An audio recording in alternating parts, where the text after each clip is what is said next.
Dia dijemput oleh Polda. Fitra mengatasnamakan Polda. Jangan-jangan itu Rudiana yang jemput. Mau ngaku nggak? Akhirnya, Bu Widya tunjukkan bukti AF disembunyikan Rudiana sekongkol dengan Polda Jabar terungkap. Sebelum lanjut, jangan lupa untuk like, follow, subscribe, dan share. Karena berbagi itu indah. Halo, selamat datang di channel Suara Hati Sang Istri. Untuk reaction kali ini, kita masih mengikuti kasus Pina yang masih dramatis dan sangat panjang, rumit di 2024, terutama setelah klarifikasi Ibu Rudiana kemarin dengan keluarga almarhumah Pina, yaitu kakaknya Marliana, didampingi oleh Hotman Paris. Ditambah lagi pra-peradilan Sekatatal yang ditambah saksi Mega Widi belum selesai, nanti juga akan ditambah lagi dengan kesaksiannya Dede. Ada yang lebih menarik dari analisanya Ibu Widya ini tentang keberadaan Aib yang sebenarnya. Setelah diwawancarai Kang Deddy Mulyadi terakhir kemarin itu kan infonya dengarnya terakhir itu ada di Bandung dekat Polda Jabar. Apakah ada kaitannya sudah bekerja sama dengan Ibtu Rudiana dan lain-lain, atau kebetulan saja Aib terakhir memang ada di Bandung dan sampai sekarang kan keberadaan Aib ini hilang gitu, apa sulit ditemukan, apa disembunyikan? Ini yang menjadi pertanyaan besarnya, terutama kan kunci utamanya yaitu kesaksian Aib. Kita simak aja seperti apa analisanya dari Ibu Widya. Dengar awalnya, Pak Deddy Mulyadi datang ke rumah yang namanya bapaknya Aib. Aibnya di mana? Aibnya jemput di Polda. Polda mana? Bandung, ya kan? Dijemput siapa Aib? Aku khawatir yang jemputnya itu Rudiana. Aku hanya khawatir loh, khawatir gitu loh ya. Ya. Ya, aku hanya khawatir ya. Karena Deddy Mulyadi kemarin datang ke rumahnya bapaknya Aib. Aib itu kemana? Aibnya dijemput di Polda.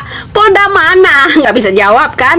Nah, ada di Polda. Itu menjadi suatu pertanyaan setelah kasus ini mencuat mulai dari Saka. Nah, terus muncul banyak lagi kan saksi. Nah, di Polda. Nah, masa orang kontrakan nggak tahu ya? Nah, begitu. Nah, sekarang katanya ya, Aib ini ya udah digubris sama yang namanya Bapak Deddy Mulyadi seterusnya. Ya, setelah munculnya yang namanya Dede. Ya, Aib kamu kejam sekali sampai meneteskan air mata. Ya, yang namanya Deddy Mulyadi.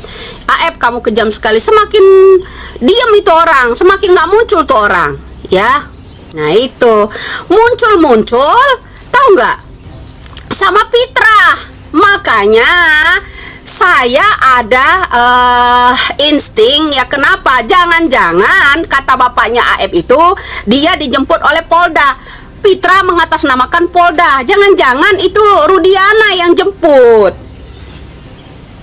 Mau ngaku nggak? Masalahnya ya terjawab sudah. Karena apa? Insting saya yang jemput itu adalah orang-orang entah suruhannya Rudiana, entah Rudiana itu sendiri yang jemput, seperti Liga Akbar, ya kan? Liga Akbar kan Rudiana yang jemput, diajak jalan-jalan dulu, empat mata bro. Ada mata-mata yang lain nggak? Ya, begitu. Jangan-jangan ya, ini ada indikasi penjemputan yang namanya Aib kemarin. Kalau nggak Rudiananya langsung, Fitranya langsung, ya pasti orang-orang yang mengatasnamakan Polda. Ya bisa aja dia mengarang demi.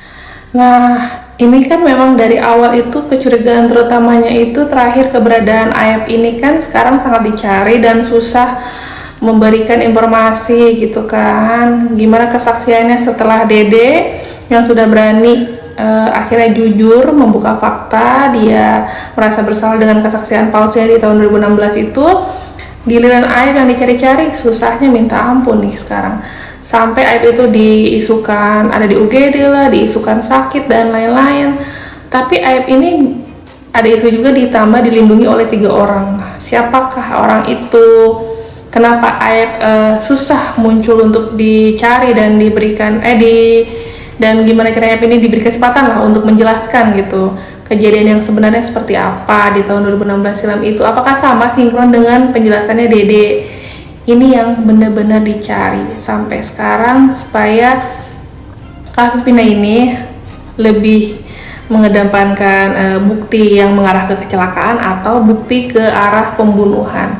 Kita simak lagi analisnya dari Ibu Widya. Demi apa interogasi ingin mendapatkan keterangan dari AEP, bisa jadi. Kenapa Pret ya? Kenyataan satu, sekarang ini saya curiga ada Pitra wawancara dengan AEP. AEP bagaimana? AEP tidak selancar itu bicara bro, suaranya ya. AEP itu rada-rada on orangnya, ngomongnya gelagapan, nggak kayak gitu selancar itu. Karena yang diwawancarai itu tegas banget ya, yang diwawancarai oleh Pitra itu tegas banget orangnya, lancar berbicara. Jadi ya, itu bukan semata-mata dia dikasih arahan, dituliskan. Enggak. Karena kenapa? Yang diwawancarai yang namanya Pitra itu lancar sekali. Ya, encer otaknya. Ya, encer otaknya. Ya, itu satu orang yang saya curigai diwawancara. Karena apa? Ciri-ciri AF, postur tubuhnya agak tinggi, kecil, alisnya agak tebal, hidungnya agak mancung, matanya sipit. Makanya Peggy Setiawan, anaknya Pak Cecep, manggilnya itu Aceng. Jadi si AF mirip namanya Aceng ya, wajahnya mirip Aceng, jangan lupa ya. Thank you juga ini untuk Peggy Setiawan ya. Karena apa? Itu menguatkan ciri-ciri ya yang namanya AF ya, alias Aceng. Jangan lupa Aceng, Ceng. Kemoceng ya. Jangan lupa ya, kamu kalau mau kentut-kentut lah, mau berak-berak lah, saya mau bicara. Ya, ingat itu ya. Kalau kamu mau kentut-kentut lah, mau berak-berakan, silakan. Pengacaranya Rudiana itu AF, suaranya lancar sekali berbicara. AF itu orangnya rada-rada ya, rada-rada nggak selancar itu. Kalau nggak pakai teks, diarahkan dulu, dihafalkan, dia nggak bicara. Gelagapan dia bicara. Dari suara, wajah, coba zoom ya, nggak mirip yang namanya AF. AF sekarang di mana? Jangan-jangan AF dipasung ya kan? Nah itu kenapa marah dengan pendapat saya. Wah, makin seru ya dengan informasi dari Ibu Widya ini mengenai ciri-ciri AEP yang sebenarnya. Apakah AEP yang asli itu disembunyikan atau AEP-nya memang waktu itu benar berhadapan dengan pengacara Pitra yang mewakili dari Polda dan Ibtu Rudiana. Kita simak lagi, banyak yang geram tentang keberadaan AEP ini yang masih dipertanyakan. Seperti apa komentar dari salah satu warga Cirebon, dan harusnya AEP ini tuh sebenarnya gimana sih sekarang gitu?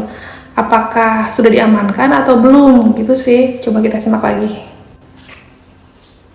Saya geram banget gitu tuh. Sok pertemukan saya, lalu duduk bareng sama si AEP. Bagaimana? Saya juga kan orang sini, sama dari 2016 juga sebelum kejadian itu ada. Saya udah di sini. Bahkan saya tahu sama anak-anak itu. Si AEP bilang Peggy sangat tahu Peggy, sedangkan Peggy orang Pongpongan, Pak. Oke lah, Peggy sering main di sini, tapi kan sesekali, Pak. Gitu. Gimana AEP bisa hafal banget, apalagi kejadian udah 8 tahun yang lalu. Saya ingat banget ini pelakunya dari mana rumahnya. Saya cuci motor sering di situ juga, saya nggak tahu itu AEP. Kalau memang dipertemukan udah lupa, Pak. Habis itu kata keterangannya pengacaranya kelima tersangka ini, bapaknya korban dari flyover itu menyisir, Pak, tempat-tempat yang memang buka gitu loh 24 jam.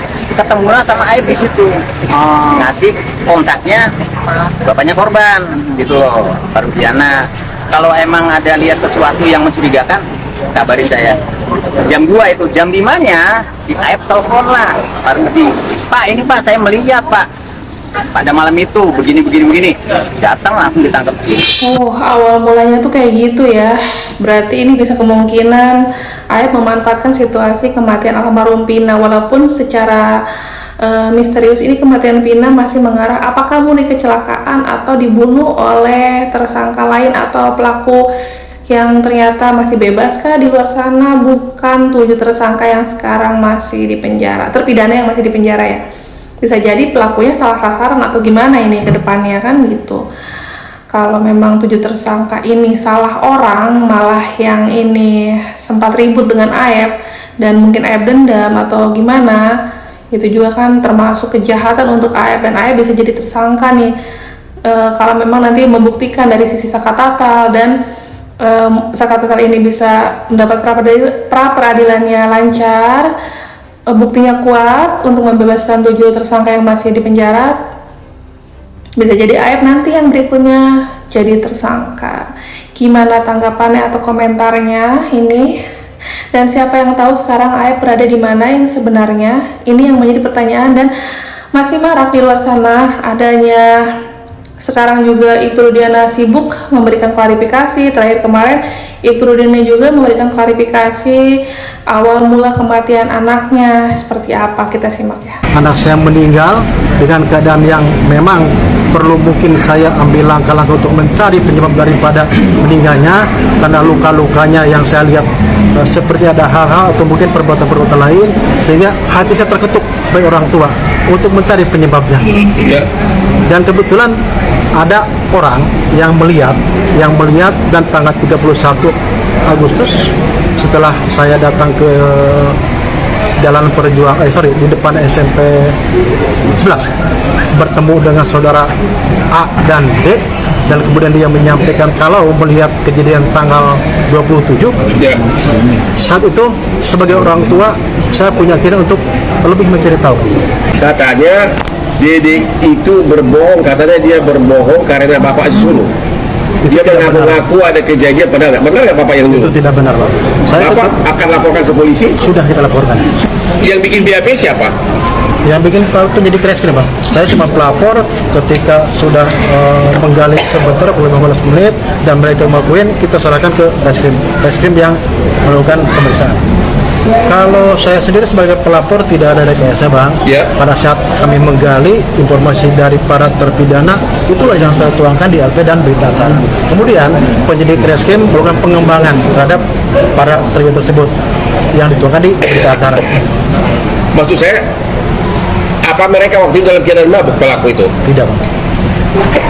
Mereka sehat. Menurut bapak itu Peggy yang kata kemarin dia di pra peradilan atau bukan? Bicara keyakinan, karena yang saya tahu hanya nama-nama yang disebut para terpidana, Bang. Disebutkan terpidana. Kemudian terpidana tersebut dilakukan pengembangan polisi sama penyidik.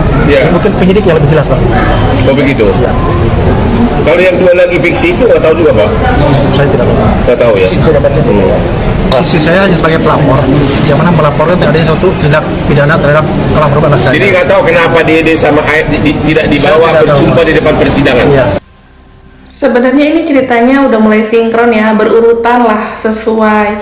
Tapi nanti kuncinya di Aep ini kenapa bersedia memberikan kesaksiannya, apakah benar itu 7 pelakunya, dan bisa jadi 7 pelaku ini ditetapkan jadi terpidana sekarang itu ada oknum tertentu ya, selain Ibtu Rudiana yang menjadikan pelaku membunuh Pina. Walaupun dari sisi pengacara Ibu Titin meyakini bahwa almarhumah Pina ini arahnya ke kecelakaan yang sedang pra peradilan dengan Sakatatal, dijamin kasus ini semakin rumit, muter terus sampai di mana selesainya saya juga nggak tahu ya.